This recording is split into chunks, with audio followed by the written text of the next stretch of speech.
Back to my channel. ఈరోజు ఏం జరగబోతుందో తెలుసుకుందామా? ఇంకా ఎపిసోడ్లోకి వెళ్ళిపోతే లక్ష్మి అరవింద ఇంటికి వస్తుంది. ఇక అలాగే జాను వివేక్ల పెళ్ళి దేవయాని వల్ల జరగటం లేదన్న విషయాన్ని అర్థం చేసుకుంటుంది. ఇక ఎలా అయినా సరే జాను వివేక్ల పెళ్ళి తను జరిపిస్తానని చెప్పేసి మనసులో అనుకుంటూ ఇక లక్ష్మి అక్కడి నుంచి వెళ్ళిపోతూ ఉంటే అప్పుడే అరవింద లక్ష్మి చూసేస్తుంది. ఇక వెంటనే అరవింద లక్ష్మి దగ్గరికి పరిగెత్తుకుంటూ వస్తుంది.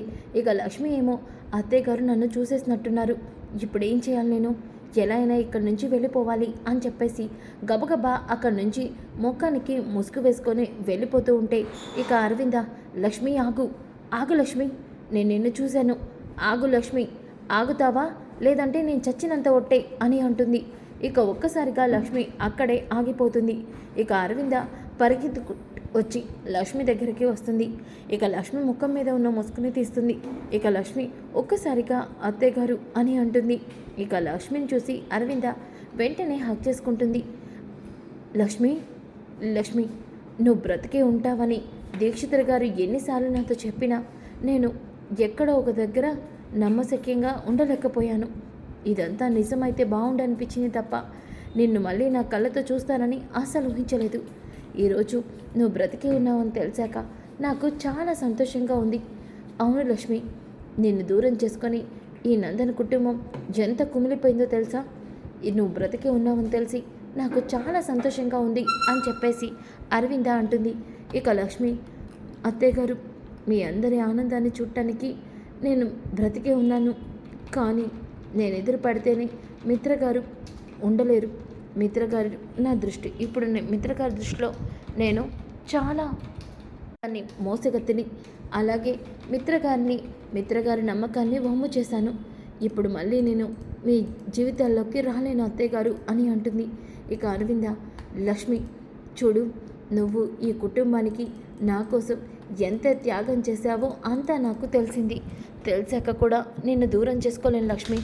అవును, నేను నీకు చాలా అన్యాయం చేశాను, నన్ను క్షమిస్తావా లక్ష్మి అంటూ అరవింద లక్ష్మి కాళ్ళ మీద పడుతుంది. ఒక్కసారిగా లక్ష్మి, అత్తయ్య గారు ఏం చేస్తున్నారు మీరు? దేవత లాంటి మీరు నా కాళ్ళ మీద పట్టమేంటి? చూడండి అత్తయ్య గారు, మీరెప్పుడు ఏం చేసినా ఈ కుటుంబం మంచి కోసమే చేస్తారు. అవును, మనిషి వాళ్ళ అమ్మ విషయంలో మీరు ఇదంతా కావాలని చేసుండరు, అది నాకు తెలుసు.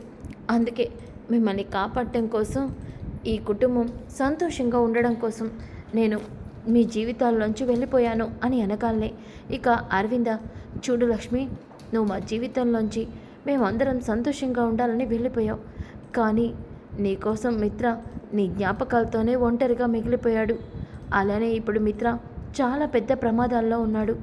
దీక్షితులు గారు మిత్ర జాతకం చూసి మిత్రకి త్వరలో ఏవో గండాలు వస్తాయని, ఆ గండాలను తప్పించడానికి లక్ష్మి తిరిగి వచ్చిందని చెప్పారు.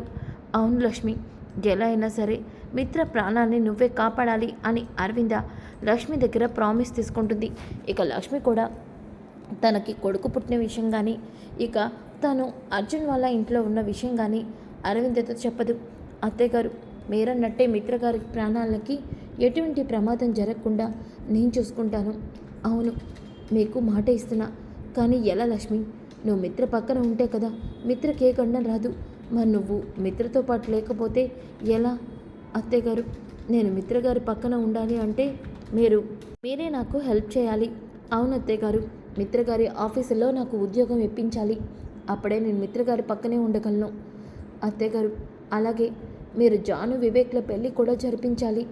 ఇక నేను మీ అందరికీ దూరంగానే ఉండాల్సి వస్తుంది. లక్ష్మి, నువ్వు బ్రతుకున్నావని తెలిసింది. మీ మధ్య ఉన్న విభేదాలు పోయి మీ ఇద్దరు దగ్గర అవడానికి నేను నీకు సహాయం చేస్తాను అని అంటుంది. ఇక అప్పుడే మనీషా దేవయాని ఇదంతా దొంగచాటుగా చూసేస్తారు. ఇక దేవయాని అయితే, మనీషా, నీ అనుమానమే నిజమైంది, ఆ లక్ష్మి బ్రతికే ఉంది, ఏకంగా ముసుగు వేసుకొని ఇంటి వరకు వచ్చేసింది. ఇక అరవిందక కూడా లక్ష్మికి సపోర్ట్ చేస్తుంది. ఇక అంతా అయిపోయినట్టే. మనీషా ఆంటీ, మనం ఇంత ప్లాన్ చేసి లక్ష్మిని ఇంటికి దూరం చేసినా అరవింద్ ఆంటీ మళ్ళీ లక్ష్మిని ఇంటికి కోడలుగా తీసుకురావాలని మిత్ర పక్కన పట్టం కట్టాలని చూస్తున్నారు. మనీషా, ఎందుకు టెన్షన్ పడుతున్నావు? అదంతా జరగాలంటే చాలా జరగాలి. అలా జరిగేలోపు నువ్వే మిత్ర దృష్టిలో లక్ష్మిని ఇంకా దిగజారిస్తే ఇక మిత్ర లక్ష్మి ఎప్పటికీ కలవరు. ఆంటీ మీరన్నది నిజమే, కానీ ఆ భాస్కర్ ఇక ఆ లక్కీ ఇదంతా కూడా నాకు గందరగోళంగా అనిపిస్తుంది. లక్ష్మి కొంప తీసి నిజంగానే ఆ లక్కీ కన్నతల్లైతే అప్పుడు లక్కీ మిత్ర లక్ష్మిల కూతురన్న విషయం మిత్రకి తెలుస్తుంది. ఇక ఎప్పటికీ మిత్ర లక్ష్మిని వదిలిపెట్టాడు. మరెలా ఆంటీ? మనీషా, అసలు లక్ష్మి ఎక్కడ ఉందో ఏంటో మొత్తం డీటెయిల్స్ తెలుసుకొని ఆ తర్వాత ఏం చేయాలో ఆలోచిద్దాం. అప్పటిలోకి నువ్వు టెన్షన్ పడి కంగారు పడకు. రేపు ఎలాగో భాస్కర్ వస్తాడు కాబట్టి అసలు ఆ లక్ష్మి ఎవరో కూడా మనకి తెలిసిపోతుంది. సరే ఆంటీ అని అంటుంది. ఇంకా ఉదయం అవుతుంది. ఉదయమైన తర్వాత భాస్కర్ దగ్గరికి దేవయాని అలాగే మనీషా వెళ్తారు. ఇక భాస్కర్ని చూసి, చూడు భాస్కర్, నువ్వు ఎలా ఆ అమ్మాయి ఉందో చెప్తే దాన్ని బట్టి ఇతను స్కెచ్ వేస్తాడు. దాని ఆధారంగా లక్కీ కన్నతల్లి ఎవరో తెలుస్తుంది. అవునా మేడం?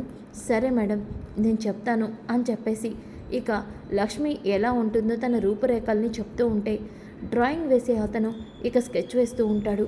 ఇంతలోకి దేవయాని అతన్ని చూసి సైగ చేస్తుంది. ఇక అతను టోటల్గా లక్ష్మి డ్రాయింగ్ వేసిన ఫోటోని ఇక భాస్కర్కే చూపిస్తాడు.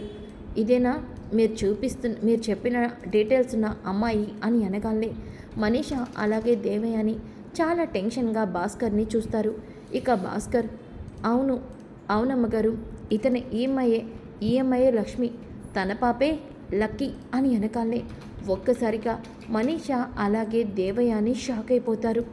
ఆంటీ, అంటే మన అనుమానమే నిజమైంది, లక్ష్మి అని అనగానే ఒక్కసారిగా భాస్కర్, ఏంటి మేడం, లక్ష్మి మీకు ముందే తెలుసా? చెప్పండి, ఎందుకు మీరు లక్ష్మి గురించి ఇన్ని డీటెయిల్స్ అడుగుతున్నారు? ఎందుకు లక్ష్మి గురించి తెలుసుకోవాలనుకుంటున్నారు? చూడు భాస్కర్, లక్కీ కన్నితల్లి లక్ష్మి అని చెప్పావు. తన వల్ల ఎప్పటైనా సరే ఆ పాప మాకు దూరం అవుతుంది కదా, అందుకే తనెవరో ఏంటో డీటెయిల్స్ తెలుసుకుందామని ఇదంతా చేయించాం. సరే భాస్కర్, ఈ విషయం గురించి నువ్వెవరితోనే మాట్లాడకు, మిత్రకి తెలిస్తే బాధపడతాడు. ఇక నీ పని చూసుకో అని దేవయాని అంటుంది. ఇక భాస్కర్ అక్కడి నుంచి వెళ్ళిపోగానే మనీషా, ఆంటీ, నేనేం జరగకూడదో అదే జరిగింది. మిత్ర లక్ష్మి కన్న కూతురే ఆ లక్కీ. ఇక మన పని అయిపోయినట్టు అన్న ఆంటీ, ఎప్పటికీ నేను మిత్రకి భార్యని కాలేను. మనీషా, ఎందుకు నీకు నువ్వు ఏదో ఊహించుకుంటావు? చూడు, లక్ష్మి కన్న కూతురు లక్కీ అన్న విషయం తెలిసింది, కానీ ఆ లక్ష్మి ఎక్కడుంటుందో ఏంటో తెలుసుకుంటే ఈ సమస్యకి పరిష్కారం దొరుకుతుంది. అంటే ఏంటంటే, ఇప్పటికే నేను లక్ష్మి మీద ఒక కన్నేసి ఉంచాను. నా మనుషులు పెట్టి లక్ష్మి ఎక్కడ ఉంటుందో ఏంటో ఎంక్వైరీ చేయించాను. విషయం తెలుస్తుంది, నువ్వు కంగారు పడకు అని అంటూ ఉంటే అప్పుడే దేవయానికి ఫోన్ వస్తుంది.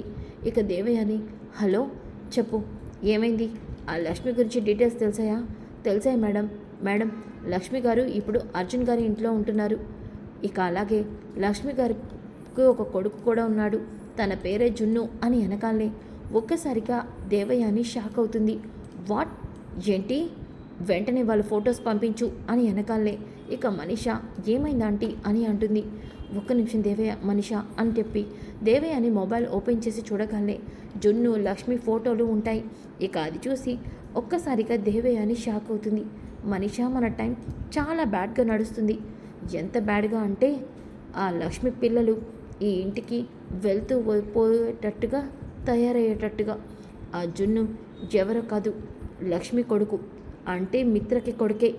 ఈ లక్కీ అలాగే జున్ను కవల పిల్లలు. గుర్తుందా ఆ రోజు హాస్పిటల్లో లక్కీ పుట్టిన వెంటనే కొడుకు పుట్టాడని, అలాగే కొడుకుని తీసుకొని లక్ష్మి పారిపోయిందని? అంటే ఏంటి అర్థం? లక్ష్మి నీకు ఇచ్చిన మాట కోసం అరవిందని మిత్రని అక్కడ చూసి కొడుకుని తీసుకొని వెళ్ళిపోయింది. తనకి ఒక కూతురుందని కూడా లక్ష్మికి తెలీదు. సో మనీషా, ఈ అవకాశంతో మనం లక్ష్మిని శాశ్వతంగా ఈ ఇంటికి దూరం చేయొచ్చు. అంటే ఏంటంటే, చూడు, మిత్ర దగ్గర ఉన్న లక్కీ ఏ కూతురు అన్నట్టుగా లక్ష్మికి తెలిసేలా చేయాలి. కానీ అరవింద్ ఆంటీ చెప్పేస్తారు కదా. చెప్తారు, కానీ నువ్వు యాక్సిడెంట్ యొక్క విషయంతో లక్ష్మిని బెదిరించవచ్చు. ఇక అలాగే లక్ష్మి ఇప్పుడు జున్ను అర్జున్ ఇంట్లో ఉంటున్నారు కాబట్టి మిత్రకి అర్జున్కి పడదు కాబట్టి ఇక మనం ఈ అవకాశాన్ని వినియోగించుకోవచ్చు. అవును, లక్ష్మి అర్జున్ని పెళ్లి చేసుకుందని, ఇక అలాగే జున్ను కూడా పుట్టాడని మిత్రని మనం నమ్మిస్తే చాలు. మిత్ర శాశ్వతంగా లక్ష్మి జోలికి వెళ్ళడు. ఏమంటావు? అంటే ఇదంతా బాగానే ఉంది, కానీ లక్ష్మి నిజం ఏంటి మనిషా? నిజాలకైతే ప్రూఫ్స్ కావాలి, అబద్ధాలకి ఎన్నో తప్పుడు ప్రూఫ్స్ చూపించవచ్చు. ఇప్పుడు ఎన్ని వచ్చేయట్లేదు. నువ్వేం టెన్షన్ పడకు.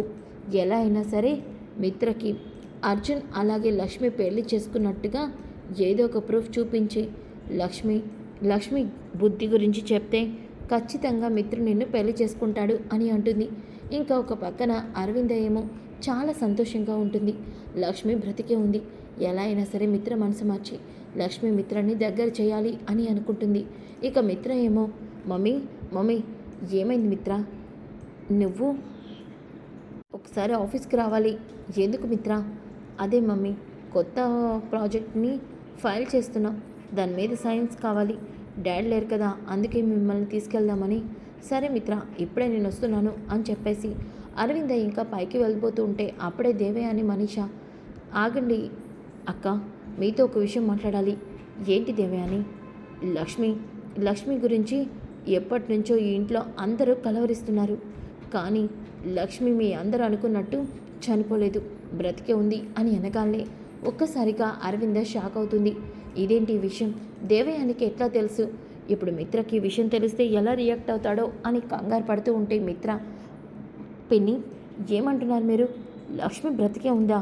అవును మిత్ర, లక్ష్మి బ్రతికే ఉంది. ఇంకా తను ఇప్పుడు ఒక ఇంటికి ఇల్లాలైంది. నీలాగే డబ్బున్న కోటీశ్వరుడు బిజినెస్ మ్యాన్ని పెళ్లి చేసుకుంది. పిన్ని ఏమంటున్నావు నువ్వు? అవును మిత్ర, లక్ష్మి ఆ అర్జున్ని నీ కాంపిటేటర్ని పెళ్లి చేసుకుంది. మొన్న ప్రాజెక్టు కొటేషను అచ్చం లక్ష్మిలాగా వేసింది ఒక అమ్మాయి అన్నావే, అది ఎవరో కాదు, లక్ష్మిని. అవును, నీ మీదే గెలుపుతో అర్జున్కి హెల్ప్ చేస్తూ ప్రాజెక్ట్ కొటేషన్ వేసింది. ఇక అలాగే మన మీద పగ సాధించడానికి ఏకంగా వైజాగ్ మళ్ళీ తిరిగి వచ్చింది. అవును మిత్ర అని వెనకాలే ఇక మిత్ర, నో, నేను నమ్మలేకపోతున్నాను. లక్ష్మి ఇలా చేస్తుందంటే ఇక అరవింద, అవును మిత్ర, ఇదంతా అబద్ధం. లక్ష్మి ఖచ్చితంగా అలాంటి పని ఎప్పటికీ చేయదు. ఆంటీ, మీరందరూ ఇలా అంటారంటే నేను దానికి సంబంధించిన ప్రూఫ్ కూడా తీసుకొచ్చాను. ఇదిగోండి, అర్జున్ లక్ష్మిని పెళ్లి చేసుకున్న పెళ్లి ఫోటో అని వెనకాలనే ఒక్కసారిగా మిత్ర ఆ ఫోటోని చూసి షాక్ అవుతాడు. సో ఫ్రెండ్స్, మరి నిజం బయటపడుతుందా? మిత్రకి ఎలా నిజం తెలుస్తుంది? ఇలాంటివన్నీ తెలుసుకోవాలనుకుంటే కమింగ్ ఎపిసోడ్స్ మిస్ కాకండి. ఈ వీడియో నచ్చితే లైక్ చేయండి, షేర్ చేయండి. Thanks for watching. Back to my channel. ఈరోజు ఏం జరగబోతుందో తెలుసుకుందామా? ఇంకా